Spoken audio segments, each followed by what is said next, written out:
The silent beacon. The message from beyond. The observation deck of Station Olympus floated 3 million kilometers from Earth, a silent sentinel watching the darkness between stars. Commander Sarah Chen stood before the main viewing window, her reflection ghosting across the starfield as she studied the endless void. 12 years of service in the Deep Space Monitoring Corps had taught her patience, but tonight, something felt different. Behind her, the monitoring station hummed with quiet efficiency as 23 specialists tracked signals from across human-controlled space. They listened for patterns in the cosmic noise, searching for anything that might indicate intelligent life beyond humanity's expanding sphere. For decades, they had found nothing but silence. "Commander Chen, you need to see this." The voice belonged to Dr. Marcus Webb, the station's senior cryptographer. His usually calm tone carried an edge of excitement that made Sarah turn immediately. She crossed the deck in quick strides, her magnetic boots clicking softly against the metal floor. Marcus stood at his workstation, fingers dancing across holographic displays that showed wave patterns Sarah had never seen before. The signal pulsed with mathematical precision, clearly artificial, clearly intentional. "When did this start?" Sarah asked, leaning over his shoulder to study the data. 18 minutes ago. It's coming from beyond our outer colonies, approximately 40 light-years from Earth." Marcus isolated the signal and played it again. The sound filled the observation deck, a haunting melody of tones that rose and fell in complex patterns. "Commander, this isn't random. It's structured language." Sarah felt her heart accelerate. This was the moment humanity had been preparing for since reaching the stars. She activated her command communicator. "All senior staff to the analysis room immediately. Wake everyone if you have to. This is priority alpha." Within 10 minutes, the station's leadership gathered around the central analysis table. Dr. Kenji Tanaka, their xenolinguistics specialist, was already running the signal through translation algorithms. His hands trembled slightly as he worked, decades of theoretical training suddenly becoming practical reality. "The mathematical foundation is similar to human language structures," Kenji explained, his eyes never leaving the screens. "They're using prime numbers as anchors, which suggests they understand we'd recognize the pattern. Give me 20 minutes, and I'll have a rough translation." Sarah nodded and turned to her tactical officer, Lieutenant James Morrison. "Jim, I want every military asset we have on standby. We don't know if this is a greeting or a warning." "Already done, Commander," Morrison replied. "Earth Defense Command is spinning up the rapid response fleet. They're asking what we know. Tell them we're working on it." Kenji suddenly straightened, his face pale in the blue light of the displays. "Commander, I have partial translation. You need to hear this." He played the message again, this time with translation overlay appearing as text. The words made everyone in the room go silent. "To the species from the Death World. We are the Xerion Alliance. We call across the darkness in desperate need. You are known to us through ancient records as the survivors, the warriors, the ones who climb from violent cradles to reach the stars. We, peaceful beings, face extinction from an enemy we cannot comprehend or combat. If the Deathworlders still exist, we beg for aid. Our worlds fall silent one by one. We are the last." Sarah read the message 3 times, each word settling into her mind like stones dropping into deep water. Deathworlders. The aliens knew about Earth, knew about humanity's violent history, and were asking for help because of it, not despite it. "They think our violent nature makes us qualified to help them," Marcus said quietly. "Everything we've been ashamed of, every war and conflict in our history, they see as preparation." "Can we respond?" Sarah asked Kenji. "I'm building a response protocol now. It'll be crude, but they should understand basic acknowledgement." Sarah made her decision quickly. "Send this. Message received. Humanity responds. Help is coming. Keep it simple." As Kenji worked on encoding the message, Sarah contacted Earth Defense Command directly. Admiral Catherine Price appeared on the holographic display. Her silver hair and sharp eyes conveyed authority earned through 40 decades of military service. "Commander Chen, please tell me you have something concrete." Admiral Price said. Sarah transmitted the translated message. Admiral, this is legitimate alien contact. They're requesting military assistance against an unknown hostile force. Admiral Price read the message in silence, her expression unreadable. Finally, she nodded. I'm authorizing full fleet mobilization. Captain Michael Torres will lead the expeditionary force aboard the Defiant. They'll be ready to depart in 72 hours. Commander, we don't know what they're facing, Sarah cautioned. We could be sending our people into a war we don't understand. That's exactly why we're sending Captain Torres. If anyone can adapt to the unknown, it's him. Admiral Price leaned forward. Commander, this is what we've been preparing for. Humanity doesn't abandon those who call for help, even if we've never met them before. The next 72 hours passed in a blur of activity. Sarah remained at Station Olympus, coordinating with Earth, while continuing to analyze the Zarian message. Each analysis revealed new layers of desperation in their signal. They had been broadcasting for weeks, maybe months, hoping someone would hear them. Captain Michael Torres arrived at Station Olympus 12 hours before departure. Sarah met him in the docking bay, immediately recognizing the legendary officer from his reputation. He was younger than she expected, barely 40, with dark hair beginning to show gray at the temples and eyes that missed nothing. Captain Torres, thank you for coming personally, Sarah said, extending her hand. He shook it firmly. I wanted to hear the message myself before we jump into the unknown. Every detail matters when you're facing something new. They walked to the analysis room where Sarah had spent the past 3 days. The Zarian signal still played on loop, its haunting tones now familiar but no less moving. We've identified coordinates in their message, Sarah explained, highlighting sections of the translated text. They're approximately 40 light-years away in a region we've never explored. No human ships have ever traveled that far. Torres studied the star charts with intense focus. What do we know about this enemy they're facing?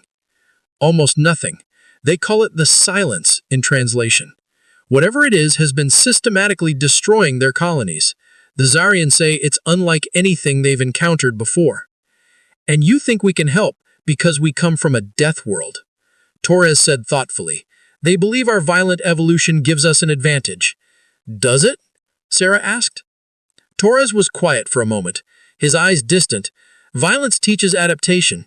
Every predator on Earth, every natural disaster, every human conflict forced us to become flexible, creative, and resilient. Species that evolved on peaceful worlds never learned those lessons. He looked at Sarah directly. If this enemy is as dangerous as the Zarians suggest, they might be right about us. The expeditionary fleet assembled in Earth orbit over the next day. 12 ships total, led by the battleship Defiant. Sarah watched from Station Olympus as the vessels formed up, humanity's finest military achievement prepared for its greatest challenge. The Defiant was a marvel of engineering, 500 meters of armor and weapons powered by fusion cores and equipped with the latest wormhole drive technology. Captain Torres commanded a crew of 800, each one a volunteer who understood they might not return. Sarah received final authorization to transmit departure confirmation to Earth. Admiral Price appeared on her screen one last time. Commander Chen, you've done exceptional work. When they return, you'll be recognized for initiating first contact. If they return, Admiral, Sarah said quietly, we're sending them into complete unknowns. We're sending them because it's right. Because when someone calls for help, humanity answers. That's who we are. The fleet activated their wormhole drives simultaneously, creating a cascade of brilliant blue light that bent space around each vessel. Sarah watched through the observation window as reality folded and the ship slipped through into the darkness between stars, vanishing toward coordinates 40 light-years distant. The journey took 3 days through artificially created wormhole tunnels. Sarah monitored their progress through quantum-entangled communication relays, receiving brief status updates every 12 hours. Captain Torres reported normal conditions, crew morale high, and growing anticipation as they approached Zarian space. On the morning of the 4th day, Sarah received an emergency transmission. Captain Torres's face filled her screen, and the background showed the Defiance bridge in red alert status. Commander Chen, you need to see this. The image changed to show external cameras. Sarah felt her breath catch in her throat. They were looking at a star system that had been devastated. Planets hung in space like broken sculptures, their surfaces scarred by impacts that had cracked crusts and exposed molten cores. Space debris filled the orbital paths, remnants of what must have been thriving colonies. The Zarian weren't exaggerating, Torres said grimly. Something tore through here with overwhelming force. We're detecting one surviving planet in the habitable zone, but it's showing signs of recent bombardment. Any sign of the enemy? Sarah asked. Negative. Whatever did this is gone. We're proceeding to the surviving planet now. If there are any Zarians left alive, they'll be there. The fleet moved cautiously through the debris field, weapons charged and shields at maximum. Sarah watched through the transmitted video as they approached a blue-green world that looked remarkably Earth-like except for the massive burns. The crucible of stars. The enemy emerges. The Zarian homeworld's orbital space erupted with activity as Captain Torres sprinted back to the shuttle with his landing team. Through his helmet display, he watched the Defiant and its 11 escort ships form a defensive perimeter around the planet. They had minutes, maybe less, before the Silence arrived in weapons range. "All personnel to combat stations," Torres ordered as the shuttle lifted off. "I want firing solutions ready on every gun we have. Prepare electronic warfare suites and get our shield generators to full power." Lieutenant Commander Rachel Foster, the Defiant's tactical officer, responded immediately from the bridge. "Captain, sensor readings on the approaching fleet are unprecedented. We count 47 vessels, but their energy signatures phase in and out of our detection range. It's like they're only partially existing in normal space." Torres felt his pulse quicken as the shuttle raced toward the Defiant. "Commander Foster, coordinate with the other ships. Establish overlapping fields of fire. If these things can phase through space, we need to saturate every possible attack vector." On Station Olympus, Sarah Chen watched the real-time data feed with growing dread. The Silence fleet was unlike anything in Earth's military databases. The ships appeared on sensors as dark masses that seemed to absorb light rather than reflect it. Their hulls defied conventional geometry, with surfaces that curved in impossible ways. Commander Chen were receiving telemetry from the Defiant. "The enemy vessels are composed of dark matter held in coherent form by technology we don't understand. Our standard weapons might not be effective." Sarah pulled up tactical analyses on her display. "Get this data to Captain Torres immediately. If conventional weapons won't work, he needs to know before engagement begins." Aboard the Defiant, Torres reached the bridge just as the enemy fleet dropped out of whatever impossible drive system they used. The main view screen showed vessels that hurt to look at directly, their surfaces seeming to exist in multiple dimensions simultaneously. Each ship was massive, dwarfing even the Defiant's impressive size. "Range to enemy fleet," Torres demanded, dropping into his command chair. 200,000 kilometers and closing," Foster reported. "They're not slowing down. Sir, I'm getting strange readings from our AI systems. Something is trying to interface with our computer networks. Cut all wireless connections immediately. Go to hardwired systems only." Torres pulled up the fleet communication channel. "All ships, this is Defiant Actual. Isolate your computer systems now. The enemy is attempting some form of electronic intrusion." The answer came instantly from the other 11 ships, each captain confirming the order.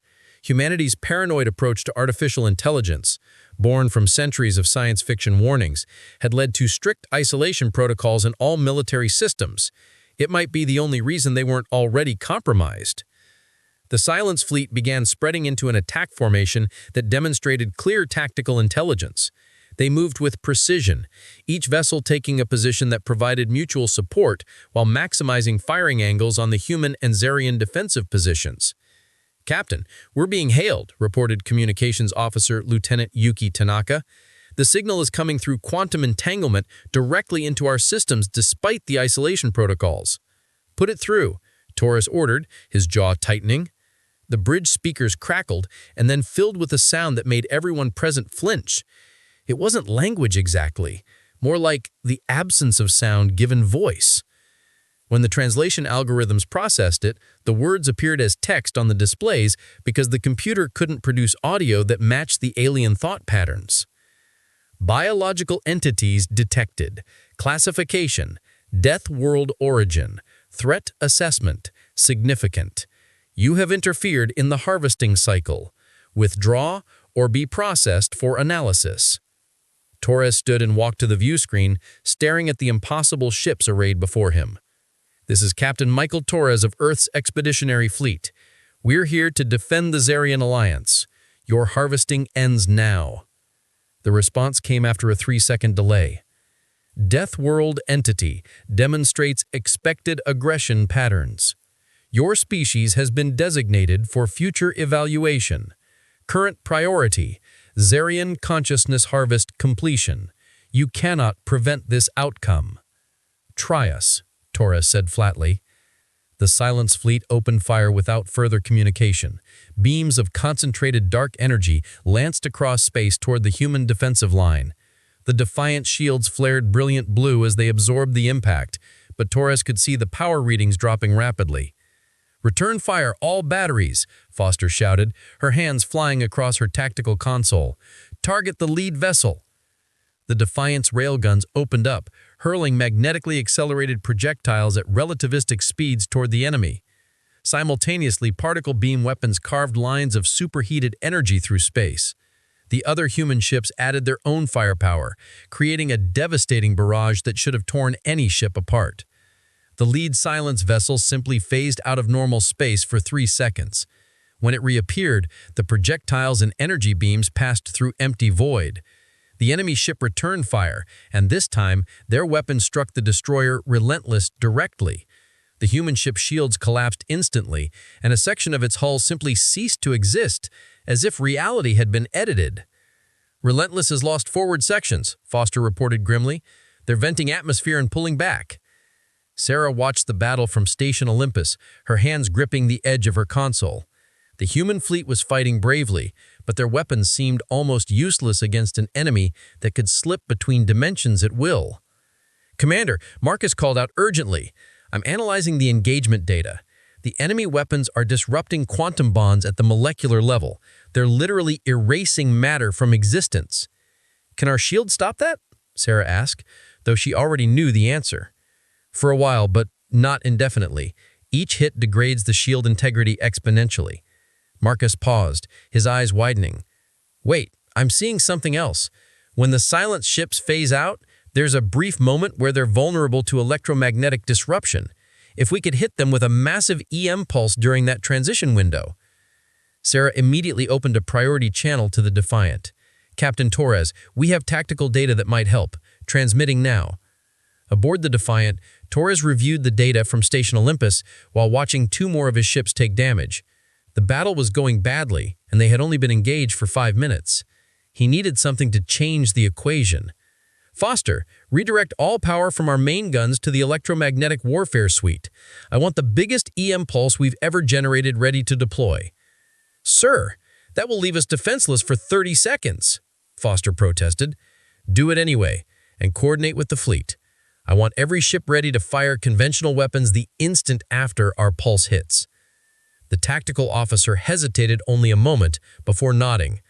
"Aye, Captain. Charging EM systems now." Below them on the planet's surface, Viridian and the Zarian watched the battle through their own sensors. The crystal being stood beside engineer David Park, one of Torres's team who had remained groundside to help coordinate defensive efforts.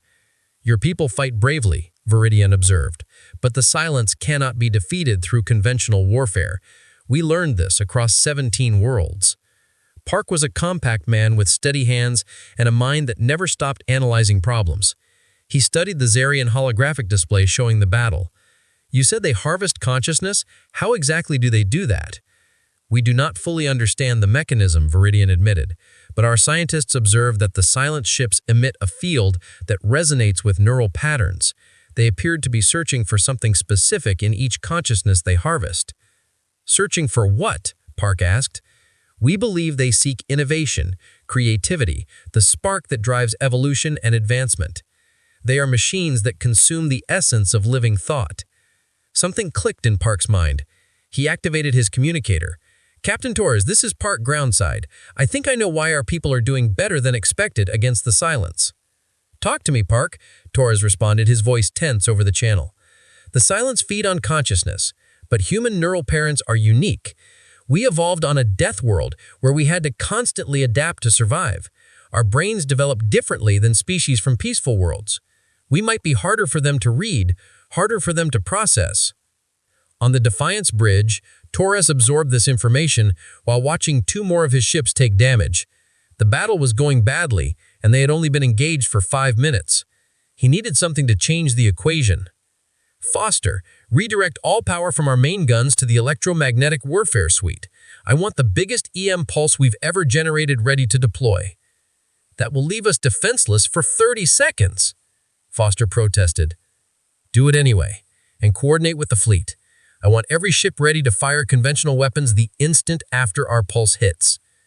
The tactical officer did not hesitate for a moment before insisting at Ba. Below them on the planet's surface, Viridian and the Zonari sat in their holographic command chamber, watching the battle through their own sensors.